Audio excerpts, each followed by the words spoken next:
Aujourd'hui, on va parler de taux de compression. Nous abordons aujourd'hui le rapport de compression. Le rapport de compression, qu'est-ce que c'est? Eh bien, le taux de compression ou le rapport de compression ou le rapport volumétrique, on dit un peu tout ça, c'est un paramètre de plus de notre moteur qui permet de savoir si notre moteur fonctionne correctement et à ses capacités maximales, avec un bon rendement. Donc dans cette vidéo, qu'est-ce qu'on va voir? Dans un premier temps, on va voir qu'est-ce que c'est le rapport de compression, le taux de compression, le rapport volumétrique, qu'est-ce que c'est et qu'est-ce que ça représente exactement. Pourquoi il est si important? Eh bien ça, on va le voir dans une deuxième partie. Pourquoi il faut le régler? Pourquoi il faut faire attention à ce paramètre? On va voir tout ça. Dans la troisième partie, on va voir comment on le mesure. Alors là, il y a différents cas. Lorsque le moteur il est vertical ou lorsque le moteur il est incliné ou à l'horizontale, il y a deux façons de faire. On va voir les deux façons. Et dans un quatrième temps, on va voir comment on peut le faire varier. Quelles sont les bonnes valeurs à obtenir pour le taux de compression. On va voir ça dans une quatrième partie. Alors qu'est-ce que c'est le rapport de compression? Avant d'aborder la formule du taux de compression, je vais faire un petit rappel. Le piston, vous savez, il oscille entre une position basse et une position haute dans la chemise du cylindre. La position basse, on l'appelle le point mort bas et la position haute, on l'appelle le point mort haut. Voilà, vous savez tout. Si vous êtes déjà perdu, je vous conseille d'aller voir ma vidéo sur le moteur 2 temps et comme ça, vous serez un peu plus averti sur le fonctionnement. Le rapport volumétrique, qu'est-ce que c'est? Eh bien, c'est le rapport entre le volume au-dessus du piston lorsque le piston est au point mort bas et le volume au-dessus du piston lorsque celui-ci est au point mort haut.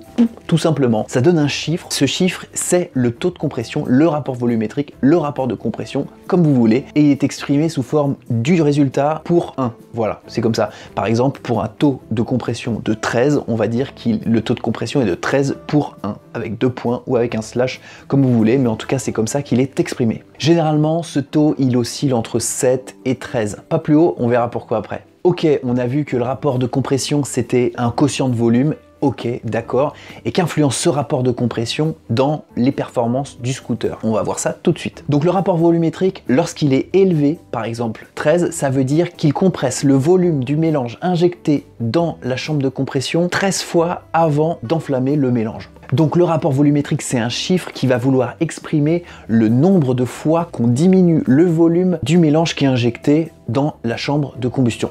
Voilà, donc plus ce chiffre va être élevé, plus on va comprimer le mélange avant que la bougie ne joue son rôle et provoque la petite étincelle qui va faire enflammer le mélange comprimé. Donc si le mélange qui est dans la chambre de combustion est bien comprimé et qu'il est enflammé, il va produire un bon pic de pression qui va entraîner le piston vers le bas avec une plus grande force qui va impliquer un mouvement plus important. Si le taux de compression est plus important, eh bien le rendement va être plus important pour une même quantité d'essence de mélange injecté dans la chambre de combustion. Donc ce qu'on constate, c'est quand le taux de compression augmente, ça favorise la puissance, le couple, mais revers de la médaille, ça limite la puissance à haut régime. Le haut moteur à haut régime va être un peu moins libre si le taux de compression est élevé. Donc avec un taux de compression un tout petit peu moins haut lorsqu'on est à haut régime, on peut gagner un petit peu en vitesse parce que le haut moteur, il est un peu plus libre en haut. C'est un compromis entre bas régime, haut régime, taux de compression très élevé, taux de compression un petit peu moins élevé. C'est avec les essais qu'on détermine le bon taux de compression. Donc vous allez me dire, eh bien il suffit d'augmenter vraiment beaucoup le taux de compression et on va gagner un couple de malades. Eh ben non, raté, c'est pas aussi simple. Le taux de compression, il a ses limites. Si vous augmentez le taux de compression, qu'est-ce qui va se produire? Eh bien le mélange qui va être injecté dans la chambre de combustion va être comprimé et en se comprimant, qu'est-ce que fait un gaz? Il s'échauffe. Si il s'échauffe de manière trop importante parce qu'on a un taux de compression très important, eh bien il va y avoir des phénomènes qui s'appellent des phénomènes de cliquetis. Qu'est-ce que c'est des cliquetis? Clic, clic, clic. Comme vous avez comprimé votre mélange de manière très importante, la température du moteur va monter au fur et à mesure que le régime augmente et vous risquez d'avoir des auto-inflammations. C'est ça les cliquetis. C'est des auto-inflammations avant même que la bougie n'ait déclenché son étincelle du mélange parce qu'il est trop chaud dans certaines zones tout simplement. Et ces auto-allumages qui créent des détonations, c'est catastrophique pour le moteur. Si elles sont trop importantes et si on n'arrête pas tout de suite le moteur, eh bien ces micro-détonations créent des pics très ponctuels de pression très importantes qui vont s'entrechoquer dans la chambre de combustion avant même que le piston soit au point mort haut, ce qui va impliquer des pics de pression et donc des forces sur le piston, sur la bielle et sur le vilebrequin, ce qui risque de les détériorer, voire de les casser. C'est un peu dommage quand même, on cherche de la performance, on casse notre moteur. Donc un taux de compression trop élevé crée une augmentation de la température qui crée des auto-inflammations du carburant et ça ruine le moteur. D'ailleurs, Petite parenthèse, l'auto-inflammation du carburant, c'est ce qui se produit dans les moteurs diesel, c'est ce qu'on recherche. Donc c'est pour ça que les taux de compression sont souvent 2 fois supérieurs à ceux des modèles essence. Puisque dans les modèles diesel, il n'y a pas de bougie, je le rappelle. Ces détonations se produisent dans les zones chaudes du moteur qui n'ont pas eu le temps de se refroidir. Par exemple, les angles vifs de la culasse, les dépôts de calamine, etc. C'est là que ça se produisent les détonations. La valeur du taux de compression, je l'ai dit tout à l'heure, ça oscille de 7 à 13. Généralement, le taux de compression, il est égal à 10. Il ne faut pas qu'il dépasse 13. Au-dessus, faut pas y aller. Dans cette troisième partie, on va regarder comment on mesure ce taux de compression. Avant de mesurer quoi que ce soit, il va falloir savoir ce qu'on veut mesurer comme volume. La formule que j'ai décrite tout à l'heure, elle est constituée du volume au-dessus du piston lorsque celui-ci est au point mort bas et du volume au-dessus du piston lorsque celui-ci est au point mort haut. Donc théoriquement, il faudrait mesurer ces deux volumes pour faire le ratio et obtenir le taux de compression. Mais à mesurer, c'est pas si simple. Il y a une méthode. Alors on n'est pas obligé de faire la mesure des deux volumes. Il suffit d'en faire un seul. Je m'explique. Le volume de ce qui est au-dessus du piston au point mort bas, en fait, il est constitué de deux volumes. Le volume de la course du piston dans la chemise du cylindre, ainsi que le volume au-dessus du piston lorsqu'il est au point mort haut. Ce même volume qu'on a besoin pour la formule en question. La course du cylindre et le diamètre du cylindre, on le connaît de base. C'est un paramètre du moteur qui correspond à la cylindrée du moteur. La course fois la surface du piston.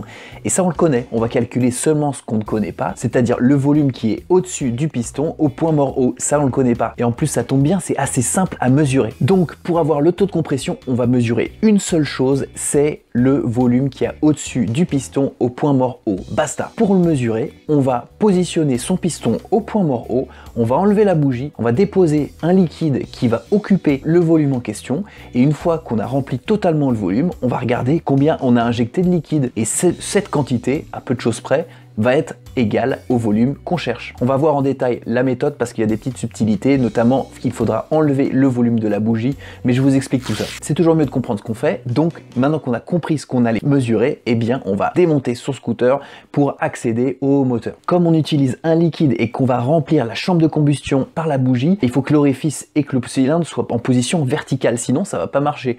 Si vous avez par exemple Minarelli horizontal, vous n'allez pas pouvoir le remplir, ça se comprend assez bien. Soit vous mettez votre scooter en position verticale, mais c'est pas très simple, soit vous le démontez simplement et vous le faites sur un établi. C'est notamment la seconde méthode qu'on va voir. Si vous avez de la chance, si vous êtes par exemple en Minarelli vertical comme les Booster Spirit, comme j'ai moi actuellement, et c'est super simple, il y a juste à accéder, démonter les carénages pour accéder au moteur et vous pouvez faire la mesure du taux de compression sans rien démonter de plus. Par contre, si vous avez un moteur un petit peu incliné ou sinon complètement horizontal, bien là, il va falloir démonter votre haut moteur pour pouvoir réaliser votre taux de compression. Attention, avant de démonter le haut moteur, il va falloir mesurer le squish, je le précise. Donc, dans cette vidéo, pour aider tout le monde et dans tous les cas, on va voir les deux méthodes. La première, lorsque le haut moteur est vertical, on va faire la manip sur le scooter avec le haut moteur Polini, le kit Polini 50 cm3, et on va faire la deuxième méthode sur l'établi avec le cylindre d'origine pour lequel j'ai mesuré le squish au préalable. Comme ça, on verra les deux méthodes, vous pourrez vous en sortir à tous les coups. Je vire la moto qui est sur le pont, je le mets le scooter à la place, je prends ma clé de 10 et on va démonter tout ça.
Maintenant qu'on a accédé au haut moteur, qu'on a tout démonté et qu'on a bien éclairé la zone pour bien voir ce qu'on fait, on va mettre en place le liquide dans notre haut moteur pour pouvoir calculer par la suite le volume de la partie haute du haut moteur lorsque le piston est au point mort haut. Pour ça, on va d'abord constituer le liquide qu'il va falloir injecter dedans pour bien qu'il occupe tout l'espace. Certains utilisent de l'huile de friture, de l'huile de tournesol.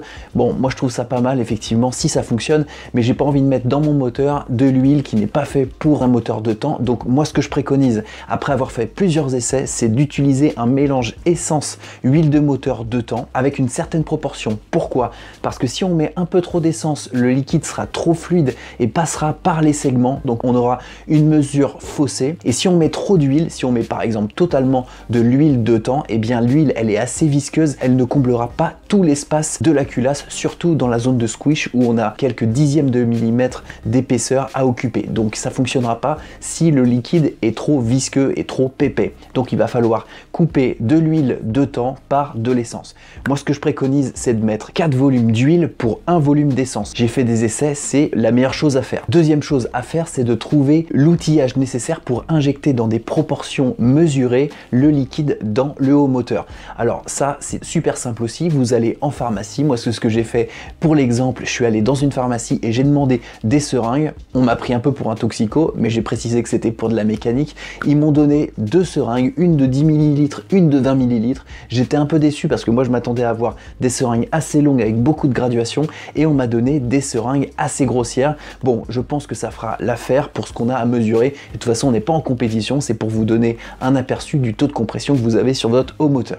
Donc voilà les 2 petites seringues en question. La petite dame, elle m'a donné du coup 2 seringues. Moi, j'ai une petite préférence pour celle de 10 ml parce qu'elle possède des graduations un peu plus larges, bien que ce soit pas très précis, mais ça va suffire pour ce qu'on a à faire. Le volume qu'on va injecter dans le haut moteur, ça ira pas plus haut que 10 ml pour un 50 cm3, donc ça conviendra parfaitement. On va avoir une mesure précise au dixième près de millilitres, donc de centimètres cubes, donc c'est pas mal quand même. Pour constituer le mélange, donc vous prenez un récipient. Moi j'ai un récipient gradué, bon c'est pas plus mal, c'est un peu plus simple pour faire les proportions. Vous pouvez utiliser votre seringue que vous avez acheté en pharmacie, vous mettez 4 fois par exemple 10 ml d'huile de moteur de temps, puis vous allez rajouter 10 ml d'essence. De toute façon, c'est grosso modo les proportions que je vous conseille, hein. C'est ce que j'ai pu constater lorsque j'ai fait des essais, mais c'est pas une vérité générale. Vous pouvez faire vos essais si vous voulez. Moi, je sais que ça fonctionne comme ça, donc je vous conseille de faire comme ça.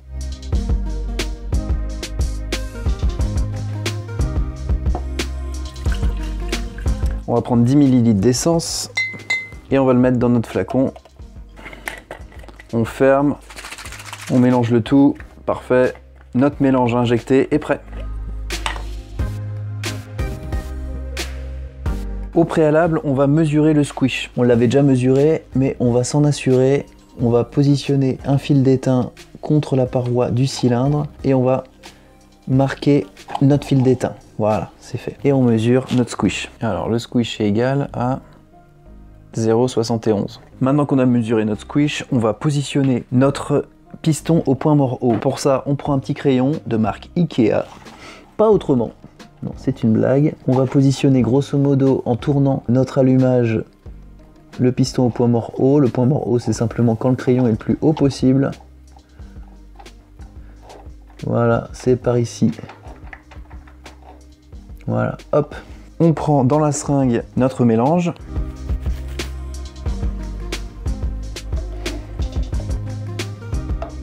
On enlève les bulles d'air.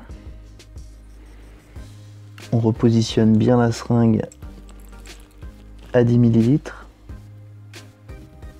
en faisant correspondre un trait de la partie en plastique du piston, de la seringue bien sûr, avec la petite graduation 10. Et on injecte tout doucement, sans en mettre à côté.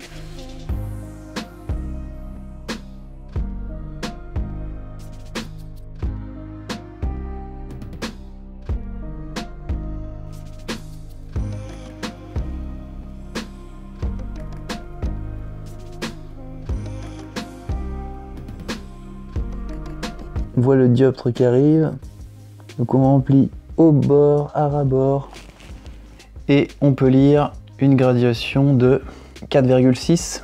Donc on a injecté 10 ml moins 4,6 ml. Donc on a injecté 5,4. Avant de procéder au calcul, vous allez disposer à l'extrémité de votre seringue une petite durite. Et avec cette durite, vous allez aspirer voilà, un maximum de liquide. Parce que dès que vous allez tourner votre moteur, le liquide il va se retrouver dans la première chambre qu'il va croiser, à savoir la lumière d'échappement. Donc tout va se retrouver dans votre échappement. Donc autant en récupérer un maximum. Voilà. Après, c'est pas non plus du poison pour votre moteur, ça reste de l'essence et de l'huile. Maintenant qu'on a la valeur, on va pouvoir en déduire le taux de compression. Pour ça, on passe au calcul. Le taux de compression, comme je l'ai dit, c'est le rapport entre deux volumes. Le premier volume, c'est constitué de la course du cylindre, donc de la cylindrée du scooter, à savoir 49 cm3. Alors précisément sur un booster, la course est de 39,2 mm. Par un diamètre de 40 mm, eh bien ça donne une cylindrée de 49,25 cm3. On va partir de cette cylindrée comme base pour faire le calcul. Le deuxième volume, c'est ce qu'on a calculé. On a injecté 10 ml moins 4,6 ml de dégradation restante sur la seringue. Donc ça veut dire qu'on a injecté 5,4 ml. 5,4 ml, c'est égal à 5,4 cm3. Par contre, c'est pas exactement égal à la chambre de combustion. Il va falloir enlever le volume de la bougie. Lorsqu'on est en culot court, elle a un volume de 1,5 cm3 et lorsqu'on est en culot long, on a un volume de 2,4 cm3. Donc il va falloir enlever à la valeur qu'on a injectée la valeur du volume du culot suivant le type de votre bougie. Donc là, on a injecté donc 5,4 cm3 moins 1,5 cm3, ce qui nous fait 3,9 cm3. On va additionner ces 3,9 cm3 à la cylindrée de notre scooter, à savoir 49,25 cm3, et on va diviser cette valeur par la valeur qu'on avait trouvée pour le volume supérieur, à savoir 3,9. Et j'obtiens un taux de compression de 13,6 pour le cylindre Polini, ce qui est vraiment important. De mon point de vue, il faudrait un petit peu augmenter le squish pour diminuer le taux de compression. Si on augmentait de 0,3 le squish pour l'amener à 1 mm, on obtiendrait un taux de compression à 12,5. Donc ce serait une valeur intermédiaire qu'il faudrait viser. Par exemple, un squish à 0,85, 0,90. Ça, on obtiendrait un bon rapport de compression à 13, ce qui est la valeur limite, mais qui permettrait d'avoir de bonnes performances. Si à présent vous vous situez dans un cas d'un cylindre incliné ou d'un cylindre horizontal, il va falloir démonter le cylindre, le piston, la culasse et faire le test sur l'établi. Avant ça, il va falloir mesurer le squish, ça c'est indispensable. Et mesurer le squish, ça se fait sur la machine. Donc avant de démonter quoi que ce soit, il faut absolument mesurer le squish. Une fois que ça c'est fait, on va pouvoir remonter le cylindre à blanc. Il va vous falloir 4 goujons, donc 4 goujons ou 4 tiges filetées, et vous allez faire un montage à blanc. Puis le joint de culasse, puis la culasse. Vous serrez votre culasse comme si vous le montiez sur votre scooter.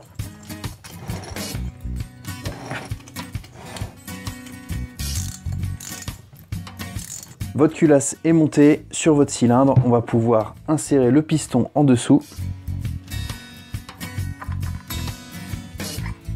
Voilà, vous enfoncez en butée votre piston dans votre cylindre jusqu'à la butée sur la culasse et vous prenez un pied à coulisse. Le pied à coulisse, vous le remettez à 0. On va utiliser le pied de mesure à l'arrière du pied à coulisse pour en déduire la distance entre le haut de la culasse et le piston. Là, on est en butée sur le piston. On est à 21,49. On va remettre à 0 et on va augmenter cette valeur de la valeur du squish. Donc 1,4, puisque j'avais mesuré 1,4 pour le cylindre d'origine. On bloque le pied à coulisse et on pousse le piston pour que ce dernier soit au point mort haut. Voilà, le piston est au point mort haut avec 1,4 de squish. À présent, maintenant que le piston est au point mort haut, on va injecter notre liquide. On remet la graduation à 10. Donc moi je fais correspondre le bas de la graduation avec le bas du piston noir avec la graduation, donc on a 10 ml parfaitement, et on injecte le produit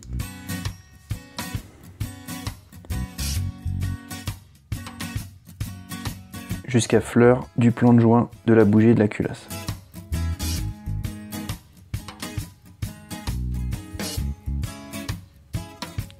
Là, on a totalement rempli. Il nous reste dans la seringue 3 ml, pile. Donc ça veut dire qu'on a injecté 7 ml dans le cylindre. Donc maintenant, on met de côté tout ce petit beau monde et on passe à nouveau au calcul. À 7 ml injectés, donc 7 cm3, on va enlever le volume de la bougie, à savoir 1,5 cm3, ce qui donne 5,5 cm3 injectés. On va additionner cette valeur à la cylindrée de notre moteur, qu'on va rediviser par le volume de la partie haute, le volume du point mort haut. On obtient 9,95. Donc ça veut dire que le cylindre d'origine a un taux de compression à 9,95, ce qui est proche de 10. Donc c'est ce qu'on trouve régulièrement dans le commerce pour les cylindres vendus à peu près. On est à peu près aux alentours de 10. On a vu comment le mesurer, mais comment on le fait varier? Il y a plusieurs manières de faire varier le taux de compression. D'abord, tout simplement, le plus simple, c'est de changer sa culasse, la forme de la culasse, la position de la culasse, de la bougie par rapport au haut du piston va déterminer le taux de compression, tout simplement. On peut aussi très bien influencer le taux de compression en faisant varier l'altimétrie du cylindre plus de la culasse. En faisant varier l'ensemble, on va pouvoir, tout comme le squish, modifier le taux de compression. Mais attention, en modifiant cette hauteur, je viens de le dire, on modifie aussi le squish. Il faut mesurer le squish avant de remonter son moteur parce qu'on peut très bien vouloir descendre l'ensemble cylindre plus culasse pour pouvoir diminuer le taux de compression, mais c'est au détriment du squish. On rapproche le piston lorsqu'il est au point mort haut dangereusement de la culasse et le squish se retrouve diminué. Donc il faut, avant de remonter son scooter et de le démarrer, mesurer le squish pour être sûr qu'on n'est pas trop près de la valeur limite, qui est, je le rappelle, de 0,5 pour un modèle 50 cm3 environ. Pour monter plus ou moins le haut moteur, on joue sur les cales d'embase, les joints d'embase qui sont situés entre le bas moteur et le cylindre. On peut s'amuser aussi à usiner le haut du cylindre ou le bas de la culasse pour diminuer l'ensemble cylindre plus culasse. Pourquoi pas? Attention quand même au squish encore une fois. Pour les plus avertis, pour les plus outillés, vous pouvez aussi usiner votre culasse, rectifier le plan de joint de la culasse, refaire la zone de squish par exemple avec un tour, mais tout le monde n'a pas l'outillage pour faire ça. Maintenant, avec les joints de culasse sous forme de joint torique, on peut plus rectifier en ponçant simplement la culasse pour pouvoir augmenter le taux de compression, puisqu'il faudrait refaire la gorge du joint torique. Il faut vraiment avoir des outillages très spécifiques. Pour le commun des mortels, il y a deux façons de faire. Le plus simple, c'est de jouer avec les cales d'embase pour régler son squish. Par la même occasion, on règle son taux de compression et de changer tout simplement sa culasse par un autre modèle, un modèle comportant une forme différente qui impliquera un taux de compression différent. Pour finir la vidéo, deux petites parenthèses. La première, ça concerne les performances. On a vu que à bas régime, il était préférable d'avoir des taux de compression très importants et à haut régime, il faut limiter les taux de compression. Pour ces histoires de cliquetis, il faudrait éventuellement le rabaisser. Donc la meilleure façon de faire, ce serait de pouvoir faire varier le taux de compression. Mais comment on fait varier le taux de compression, sachant que tous ces éléments sont fixes? Le point mort haut, il est toujours au point mort haut et le cylindre est toujours à sa place, ainsi que la culasse. On ne peut pas modifier la position de ces éléments. Et bah si, depuis 3-4 ans environ, on voit sur le marché, surtout automobile je crois, des bielles réglables, des bielles qui se rallongent ou qui se rétrécissent avec le régime moteur, ce qui permet de régler le taux de compression en fonction du régime moteur, et ainsi on a un rendement intéressant à tous les régimes. C'est beau les inventions. Deuxième petite parenthèse, je voulais parler du carburant, parce que le carburant, ça détermine aussi le taux de compression maximal. L'auto-allumage dépend du carburant, et spécifiquement de son indice d'octane. Qu'est-ce que c'est l'indice d'octane? Vous l'avez peut-être déjà entendu, l'indice d'octane, qu'est-ce que c'est? Eh bien, c'est la capacité, la facilité du carburant à s'auto-inflammer. On a parlé d'auto-inflammation dans cette vidéo. L'auto-inflammation, ça se produit lorsqu'on comprime de trop le mélange, lorsque le taux de compression est trop important. Eh bien, en adaptant du carburant, en ayant un carburant de bonne qualité avec un indice d'octane très élevé, eh bien on va pouvoir monter le taux de compression. Lorsque vous allez à la pompe, vous mettez du samplon 98. Vous vous êtes jamais demandé ce que ça voulait dire 98? Eh bien 98, c'est l'indice d'octane, tout simplement. Il y a 98% d'iso-octane qui a tendance à ne pas s'enflammer tout seul du tout, et 2% de N-heptane qui lui a tendance à s'auto-inflammer de manière très importante facilement. Donc avec un indice d'octane très élevé, on va pouvoir un peu plus monter le taux de compression et avoir un rendement meilleur. C'est d'ailleurs ce qui se produit en compétition. En compétition, ils n'utilisent pas du samplon 98, non, ils utilisent un carburant spécifique à indice d'octane très élevé, à indice d'octane 100 par exemple. Avec ce type de carburant, ils peuvent monter le taux de compression un peu plus et avoir un rendement moteur un peu plus important. Pour conclure cette vidéo en beauté, j'ai procédé à un test sur route pour prouver toute la théorie de ce que j'ai raconté avant. Alors qu'est-ce que j'ai fait? J'ai tout simplement redémonté mon haut moteur, j'ai empilé tout simplement un triple cheese de joints et de cales d'embase pour permettre de rehausser l'ensemble cylindre et culasse d'environ 1 mm, ce qui fait que le squish est passé de 0,7 à 1,58 et le taux de compression est passé de 13,6 à 11. Ça, je l'ai fait sur une configuration avancée, donc avec un carburateur 17.5, un variateur Polini avec des clapets mal aussi avec lamelles carbone à 0,35 mm d'épaisseur et bien sûr le haut moteur, le kit 50 Polini que j'ai déjà testé et utilisé à de nombreuses reprises dans mes précédentes vidéos. Et qu'est-ce que j'obtiens sur les courbes avec cette modification de taux de compression et de squish? Bah une dégradation flagrante des performances. De toute façon c'est toujours simple de dégrader des performances, c'est toujours plus difficile de trouver les bons réglages qui permettent d'avoir des bons résultats. Là on voit directement qu'en accélération c'est pas du tout ça, on a une nette différence d'accélération. À partir de 7000-8000 tours minute, on voit que l'écart se creuse carrément pour aboutir à une pointe à 3,5 km/h en dessous de ma performance précédente avec la bonne configuration. Donc on voit que le taux de compression et le squish associé, je pouvais pas faire l'un sans l'autre, ont vraiment une incidence réelle sur les performances. J'espère que toutes ces explications vous ont passionné et que vous en savez maintenant un peu plus sur le taux de compression, le rapport volumétrique, le rapport de compression, enfin tout ça qui était inconnu peut-être pour vous avant de regarder cette vidéo. Si vous l'avez aimé, n'hésitez pas à laisser un pouce bleu, moi ça me motive à faire davantage de vidéos, à monter mes vidéos, ça prend du temps. Si vous aimez et si vous montrez que vous aimez, ça me permet de continuer. Si vous avez des idées de tutos, n'hésitez pas à l'indiquer dans les commentaires. Si j'ai fait des raccourcis et vous estimez qu'il y a des choses à rajouter, n'hésitez pas aussi à le faire, à me laisser un petit message. J'hésiterai pas aussi à vous répondre de toute façon systématiquement. J'essaie de vous trouver une réponse pour dialoguer avec vous. Si vous trouvez que les dialogues dans les commentaires sont un peu limites, j'ai aussi mon Instagram dont l'adresse est dans la description juste en dessous. Vous pouvez me contacter, j'essaierai de vous répondre, j'ai beaucoup de messages, j'essaie de le faire le plus rapidement possible. Ne vous inquiétez pas, j'en prendrai connaissance et j'essaierai de trouver des solutions à vos problèmes ou tout simplement vous répondre, il n'y a aucun problème là-dessus. Sur ce, je vous dis à très bientôt pour une nouvelle vidéo. Ciao!